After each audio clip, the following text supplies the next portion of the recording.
This is the Trey Blocker Show. For a while, I was able to maintain that, that persona. But the person that she fell in love with there was a lot of me in it, but there was a lot of me that she didn't know that I didn't fill her in on. And right.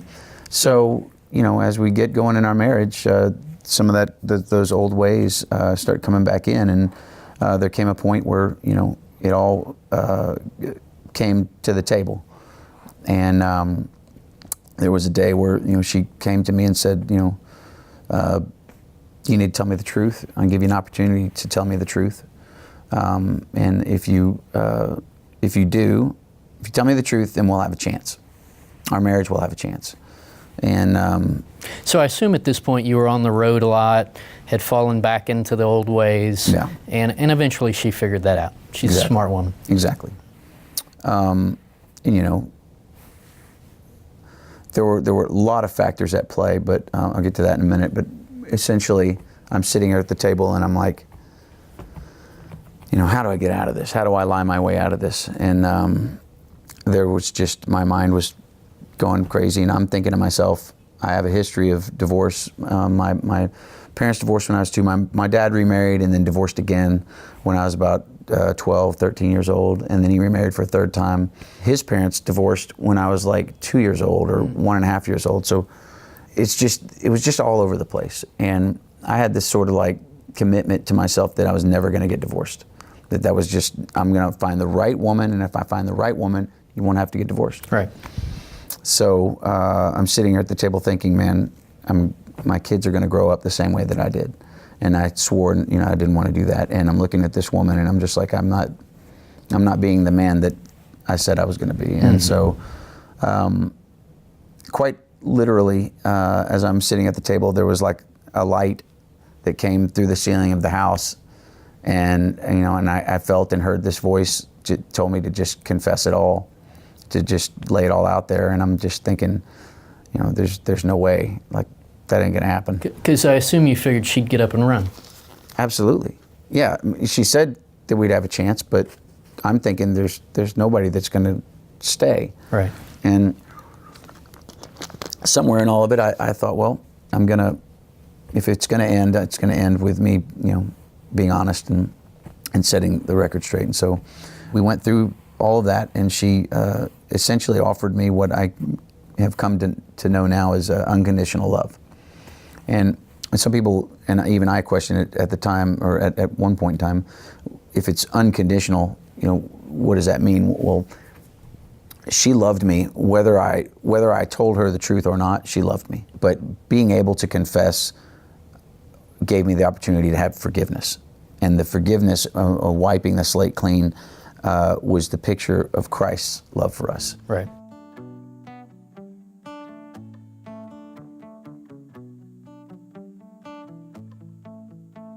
I spent years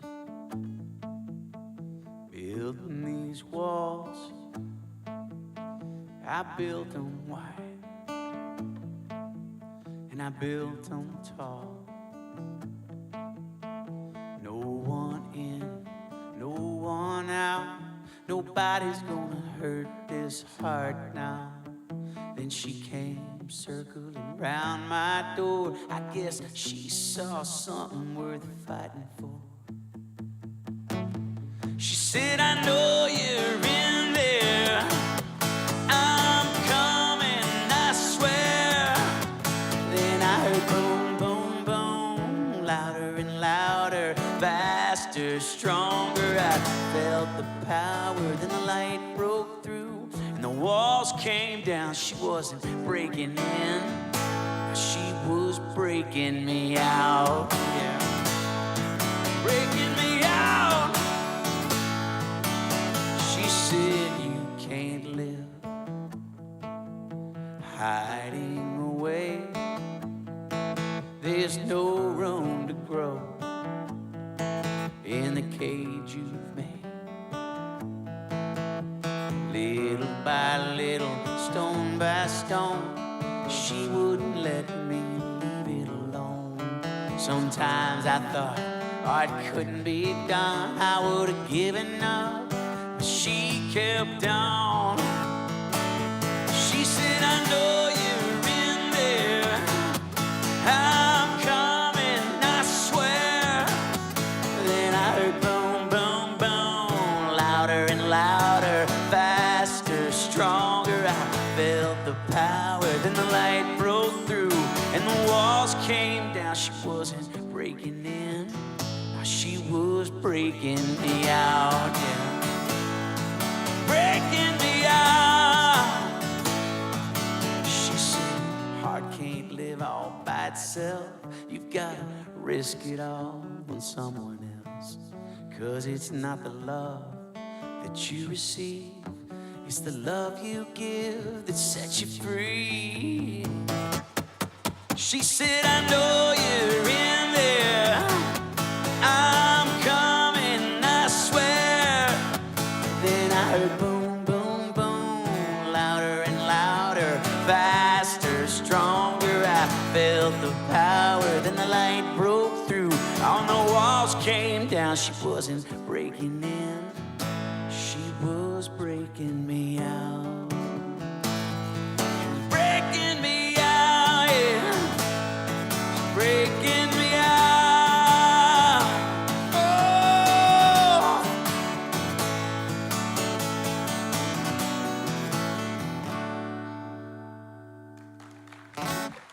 Somewhere in there, and seeing that light and hearing that voice, and through everything that happened that day, I knew that there was something else going on, and that there was something higher than anything I'd ever experienced before. And I just kind of knew that it was somewhere in that Bible. You know, I went into my closet and I dusted it off, and I looked at it and I opened it up, and I'm like, I don't even know where to begin. This thing's huge, and right. I don't know anything about it. And I shut it, and I called one of my friends, and I just said, look, I need to talk with you. I'm in a really bad place. I need help. And he took me to lunch, and from that moment on, he met with me every week and introduced me to other men of God. And I just started walking down a different path, and I got surrounded by a lot of different kinds of people. God really went ahead of me and planted a lot of folks in my life and set up a lot of opportunities for me. I went on a weekend retreat, Bible retreat, that really was a pivotal point for me as well. I really came to the place where I gave my full faith to him one morning in the midst of that weekend, and I started to really understand who he was and what it was all about. And so at first I kind of withdrew from a lot of people. I stopped drinking that day because I thought to myself, the one thing that's sort of a common denominator was me being drunk, making bad decisions. If I'm inebriated, I'm looking at girls and thinking the wrong thing. If I'm inebriated, I want to do drugs, and that goes off onto a whole nother tangent. And so, well, if you have a history with depression, it's not good for that either. Exactly. Right? So I needed to kind of clean the slate, and then separate myself from environments and people that would lead me to environments that were unhealthy and not honoring and not respecting my marriage. That was a big piece as well. And what was really beautiful to me was when I went to my father-in-law and my mother-in-law, and I confessed to them as well, and asked for their forgiveness, and they gave it. And they also offered information. And my father-in-law went to his closet and came out with some papers, and there was a lot of scripture on there, but it was also sort of a guidebook for marriage, what marriage was really all about, and it was some history on what the reason for it was. Right. And so, sorry to interrupt, yeah. but why did you feel it necessary to approach them with that conversation? I felt if we were gonna do this, I needed to do it right. I needed to tell everybody in my family. I needed to tell everybody that was close to me that that this had happened. That there was something about confession. There's something about coming clean that is liberating, and it's the way that God intended it. When you divulge the dark secrets that you're holding on to, and you lay them down at His feet, and you confess them, and he forgives you, you get to rise up again washed clean of those things. And Right. when you have that stuff, that guilt and that shame that you're carrying around and you're beating yourself up for it, he doesn't want that. That's not the way we're supposed to live our lives. And so when you go through that process, it is a magnificent and awe-inspiring process. And so something led me to want to go tell them. I just felt like if we were going to go through this, I needed to kind of get as many accountability partners in this as I could. I needed to let everybody know, this is the life that I'd been living, and I don't want to live it anymore. So if you see me go in that direction, help me, say something to me, and let's get me back on the right track. And again, I removed a lot of friendships at the time that I felt were detrimental. I now have been able to go back and spend time with folks. Some friendships have taken, some friendships have not, but the important thing was that I was removing myself where I felt I was weak and unable to really stand on my own and not be tempted in those situations to go do things that I shouldn't go do. And so, man, it's been an amazing journey. It's been almost 7 years that I've been sober and that I've been faithful and been living a life that hopefully is continuously growing in my faith and growing in my devotion to my Lord and Savior. And the things that I learned from my father-in-law's paper were the real truth about marriage and that it's a sacrificial love. I had kind of this misunderstanding that she does her part and I do my part and we're in it together and that's how it's supposed to be. Right. And if she's not holding up her end of the bargain, then, maybe divorce. But even though that's something I didn't want to ever have happen, Sure. Somewhere along the way there was a prenup that was supposed to be signed that was encouraged for me to get to her to sign. And just this whole, and I know not to downplay the law, but the act of getting married, the act of marriage is not a contract, it's a covenant. That's right. And to understand what that really means, you really need to understand more about the Word of God. And so I dove into the book. I dove in, head first, man. And I started eating up as much as I could. I started reading, which I'd never read before in my life. I was voracious with it, man. I was reading Mere Christianity, C.S. Lewis books. I was reading everything I get my hands on. I would watch videos on apologetics. I was watching all kinds of different ministers talking about all kinds of different things and asking just everything. And it's led me to some really amazing opportunities with my music and with my ability to speak to people. Some of the opportunities that have arisen are we're going to take a trip to the Holy Land this year at the end of June with our friends, family, and fans. As a songwriter, and I think everybody's this way, you write about what you know. You write about the life that you are living. So tell me how your reemergence in your faith, if you want to put it that way, has changed what you write and how you go about your business. Well, on that day, having seen my wife do something that, that I didn't know at the time was very Christ-like. As I read, as I study and learn, as I grow in my faith and in my walk, I see things that just really blow my mind. And this picture of unconditional love and forgiveness, in the face of all the things that were laid out there, it inspires me. It makes me want to write about things that are true, and it makes me want to talk about what I'm experiencing. And as I grow in my faith, that becomes what's on my mind all the time, and so that's what's happening. And I do write about the things in my life. My songs are sort of autobiographical. My albums are. And as I went back and started exploring my older music, I started to see that there's a thread of searching for and believing that there was a God or Jesus, and that it was real, and that I had some hope in it. But it was more of a search, but it was there, and it really, I don't know that I was fully aware that I was putting it in my music. And then when I really started walking in it, it went from a search and a hope to something found and something to glorify and something to celebrate. Right. And so now it's opportunities to take the songs and take the opportunity, the time that I have in front of people, and open myself up for conversation like this. Or at my shows, I take 30 seconds to tell people that they're loved, and that it's a big, beautiful love, and that you can't earn it, and you can't screw up and make it go away, and that it's the love of Jesus. And if you want to know more about it and talk with me about it, I'll be at the merch table after the show. Oh, wow. And then we jump into the Big City Stripper song. And so, I try to keep it real. You haven't stopped playing those songs? No. No, there was a time when I thought about it, and we don't necessarily put it on every show, because depending on the environment, I don't really want that. I don't really want to play those songs. Sure. But if people ask for it, and we've been in some places where I'm like, there's no way. There's women and children at this show, and they, it's like we're in a church or something, and there's no way they're going to want to hear that. And then you have a couple of moms come up and say, "Hey, play the Big City Stripper," and they lay $20 on the stage, and I'm like, did that just happen? And so you play it. And so we play it, and it goes over well. But there was a preacher friend of mine when I first started walking that I befriended, and I'm still, and now he's one of my very best friends, one of my closest friends. And we went to play golf in the beginning of our friendship. He was asking me, now that you've found the Lord and you're walking this walk, do you think that you'll start writing Christian songs and turn into a Christian artist, and that you'll stop going to the clubs? Do you think, what do you think your career looks like? And I kind of looked up at him and I was like, no.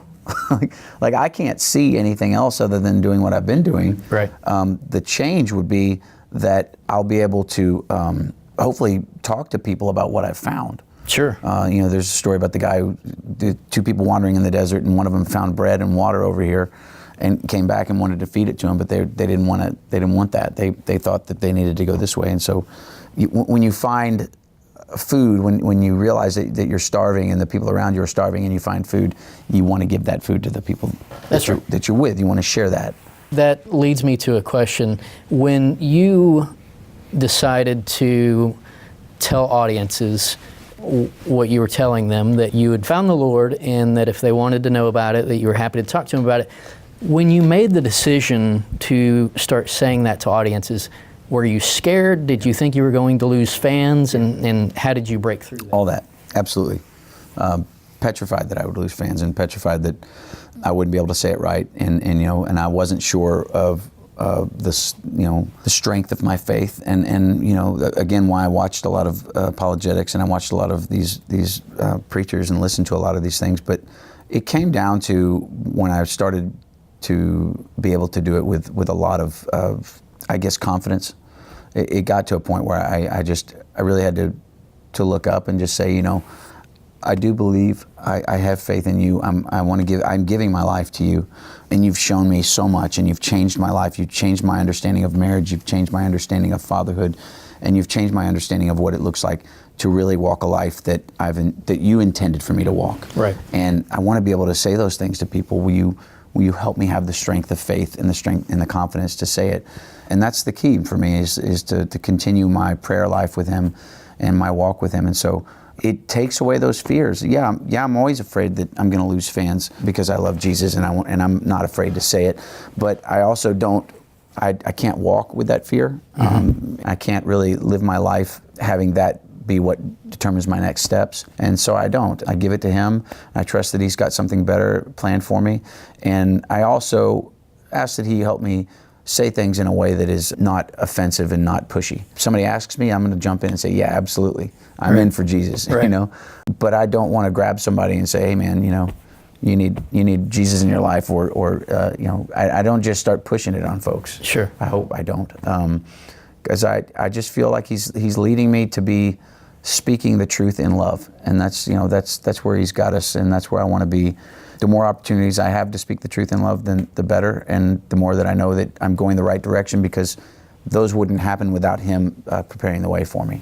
Right. So everything has changed, and it's hard for sure. There are those fears that things are not going to go well. I think every year we come to January and I look up and I'm like, we made it through another year. This is incredible. I'm still playing music for a living. Right. And I've changed everything about the music that I'm in the way that I'm living my life, and yet we still have people coming to see us, and we still have places to play, and there's still people that want to hear us sing and play, and it's incredible. But I've gotten older along the way, and I've gotten more kids along the way. Hey, what are you up to, about 15 now? Yeah, 15 or 16. We have 5 kids now, ages 7 to 2, 4 boys and a little girl.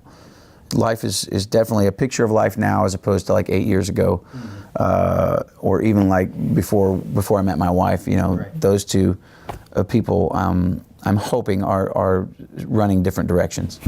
The heart and soul of who I am was always somebody who wanted and desired for a deep and spiritual love. I think I've always been somebody who wanted that.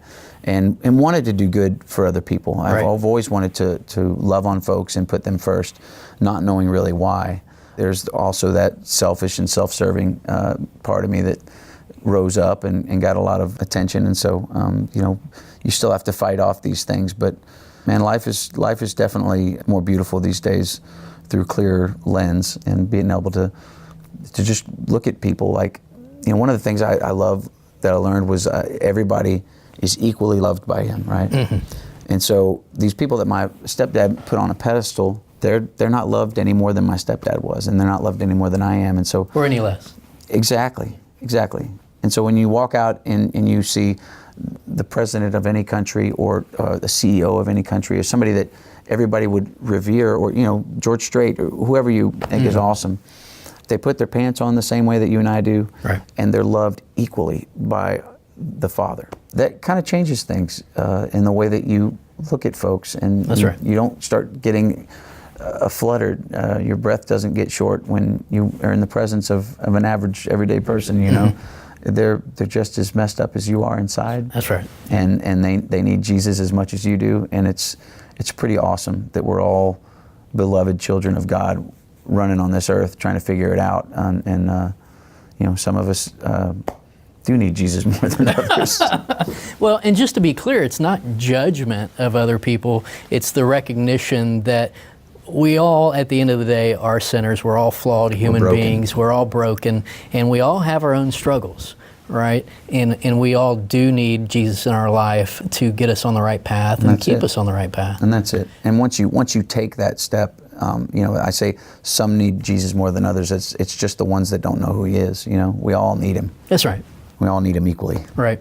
So since you started telling people at your shows that you have this renewed faith, have you had people come to the merch table and say, tell me about Jesus Christ? Absolutely. Yeah, man, I've prayed with people. I don't know that I've led them to Christ necessarily or been a part of that, but they've asked me to pray over them and their families, and then there's people that come and just laid hands on me and prayed for me. Oh, wow. And it's super powerful, and it's super amazing, and there's people that come and just cry on my shoulder, and it's awesome, you know, and I cry, and it's just there is a connection that we all have, and when you recognize what it is and you're able to be transparent, is the word that you used before.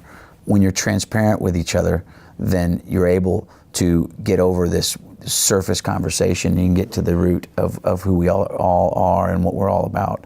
And you have real conversations with people, and man, you're connecting on that deep level, and it feels good, and it feels right, and that's where those emotions come out, because you can help somebody pull that stuff out, man. You know, all that baggage, all those secrets, all those sins, all those things that you hide in the dark and that you are shameful about and regret. All you got to do is just let it out. Speak it. Speak the word. Say what it is that you've done. Confess it that you've done it. Hopefully have a heart that doesn't want to do it anymore, but lay it at his feet, and you don't even have to ask for forgiveness, because it's given once you say it, once you confess it. That is an amazing feeling, and I go through it every single day, and there's a process in it. You know, my wife and I are constantly trying to keep each other clear of conscience, and that's a really big key to a strong marriage, I think, is when you're not hiding anything from each other, then you can look each other in the eye, and you can have that confidence and that trust. And now she can say, I trust that you'll go out there on the road and you'll do the right thing and come home. And if you have any kind of screw up, if you look in the wrong direction or whatever, that you'll come tell me about it. Right. And it's an amazing, amazing relationship that we have. And again, it's really a picture of a relationship that Jesus gives to us. And so, well, and there's no doubt that God put Sherry in your life at the right time for the right reason to get you where you are today. To save me. So has anyone come up to the merch table and said, Cory, I don't want to hear about the Jesus crap? Yeah. What do you say to them? I'm sorry. There have been people that have gotten up and walked out, but it's not much anymore. And I'm not on social media directly, so I don't look at it every day. My folks will send me stuff, and I'll send them stuff, and most of the stuff you see, if it's any kind of a scripture type thing, that's directly from me. Right. There will be a lot of basic stuff that's out there that is not necessarily me. Okay, so I got to ask you. I'll be honest. You brought up the social media. I've been noticing over the past week this meme war with you and Roger Krager. What is going on with that, and how did that start? I don't know. I mean, it's hilarious, and it's fun to watch. It is hilarious. He and I have known each other for a long, long time. We pretty much got started at the same time, and I think the world of him, and I hope he thinks the world of me. But he has a social media person, I have a social media person, and they kind of got together and started messing with each other, and then they let us know what they were doing. Right. And so now I've got like an entire team, and we've got this thread going where they're watching, and it's so distracting. I got to be honest. It's like it's 24/7, and eventually I just had to like turn it off, and because my wife's like, seriously, really? And I'm like, yeah, you're right. And Roger's over there, getting on the radio and TV and like calling me out and stuff, and I'm just like, I can only handle this for so long, dude. So I saw a post where Cory Morrow Band posted Roger's cell phone number. Was that real? No. Okay. So No. He's not getting calls at all. Well, he all was hours getting of the calls. night. No. So I don't want to give away my secret, but yeah, Okay. he was Trade getting the secrets. phone calls, but that was not his cell phone number. So Okay. I'm not that guy. Gotcha. Well, it's hilarious, and it's been fun to watch. It is fun. It's a mess, but the social media side of thing, and that's another area that if I start getting into, there's just too much temptation to go and go off into a place that I shouldn't be going to, and we've set ourselves up with guardrails for me to recognize and to be honest with myself about the things that are tempting and the things where I feel like I'm weak. And I don't want to be there. I don't want to be in those situations, and I don't want to be surrounded by people that are going to encourage those bad decisions. So we set up guardrails, and I don't allow myself into areas and positions where I'll make a mistake. It helps a lot, and being off social media helps me a lot. It's been absolutely liberating because I have no idea what's going on in the world. It's a very but I know what's going on in my house, and it's pretty awesome. Yeah, I think there's a saying that we are a composition of the 5 closest people to us. Right? So it's important to surround ourselves with good people who are good influences and will help us when we stray to get us back on the path. Cory, I really do have 1,000 more questions, but I don't want to keep you here all day. We are out of time. I can talk. We typically end each episode of the Trey Blocker Show with some words of wisdom from our guest. But as I was thinking about recording this podcast today, I realized we didn't need to do that because we've sat here and the audience has been able to listen to you, give your testimony, and listen to you share the wisdom that you have developed through a lifetime of living. I don't know about that. And so I appreciate you sharing that with our audience. And let me ask you, you mentioned the trip to Israel. If somebody wants to go to Israel and hang out with you, how do they do that? CoryMorrow.com has all the links to the trip to Israel. We have an event going on in May in San Marcos called Go Wheels Up, which is a air show, car show, food and music festival with a big faith piece of it on Sunday. Everything and anything that's going on in my life is at CoryMorrow.com. I would like to just say something. Somebody asked me recently, like, they said, I appreciate that you have given your testimony, that you sat up there and you did that. I recently did it at Lake Hills Church, and they videotaped it, and it's been out for folks to see. Right. And they just said, but why would you ever want to do that? Why would you ever want to tell everybody that about what happened? And I looked at my wife, and I looked at them, and I just sat there for a second, and I was like, because if the truth is that I can come to you and tell you that I did these things, and I confessed, and I was offered forgiveness and reconciliation, and that we went forward together to work on our marriage, to work on my life, to work on her life, and to work on our faith and our strength together, and our life led and guided by God, and that it works, and that it's possible for somebody else in their marriage to come clean. And The reason why is because if you keep those secrets a secret, then they're killing you and they're killing everybody else around you.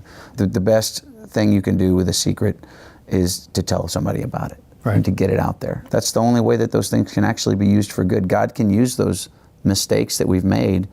One of the biggest mistakes in my life, He's now using for good. And right. so that's why. To have an opportunity to do that on a regular basis is going and doing what He's asked me and called me to do. Sure.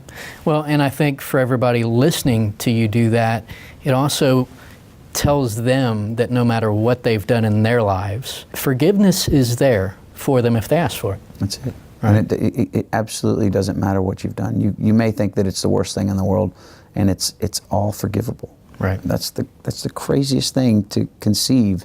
But if you can get it out there and get it done and believe it, it's true, and it will change your life. Folks, words of wisdom from Cory Morrow. Cory, I appreciate you coming on the show. Thank you and for I look having me. forward to watching the rest of your career and the progression. And thank you for doing this. Greatly appreciate it. And thank you all for watching and listening to The Trey Blocker Show. You can find us at TreyBlockerShow.com, YouTube, and your favorite podcast app. Thank you, and God bless. Hit it.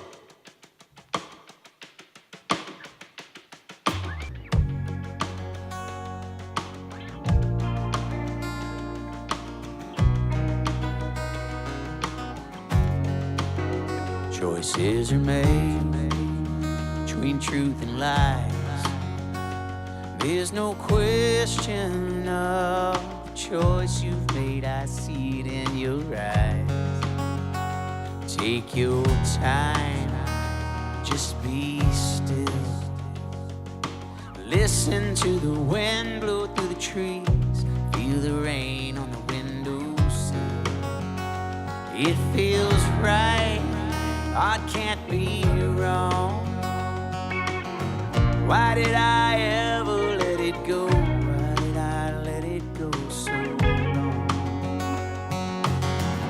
I am wild and I am free. And Lord, it seems you always wanted that for me. And I'm filled with love to the point I'm springing leaks. I'm making choices, finding a little at a time. The choice was always mine.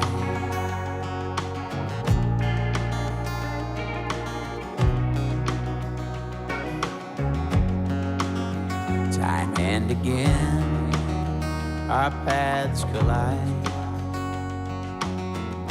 And I'm still seeing all the sadness that you haven't left behind. It still haunts you, that's clear as hell. With all your demons floating around, you've made a coward of yourself.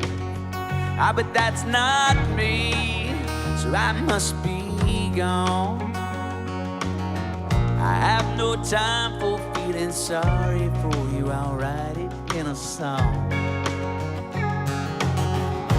I am wild and I am free.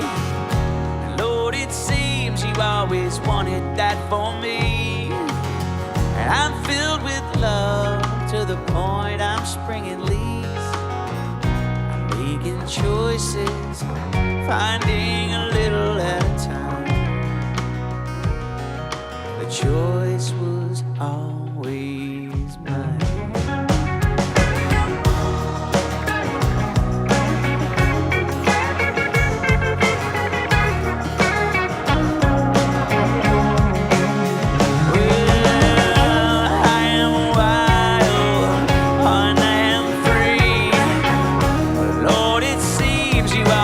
Wanted that for me. I'm filled with love to the point I'm springing leaks. I'm making choices and finding a little at a time. The choice was always mine. Yeah, the choice was always mine.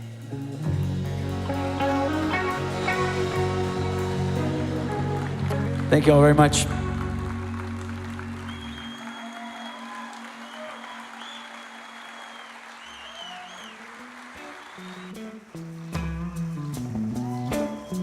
This has been The Trey Blocker Show. Please subscribe on YouTube or your favorite podcast app, and visit TreyBlockerShow.com to donate so we can keep fighting to restore sanity to this great nation.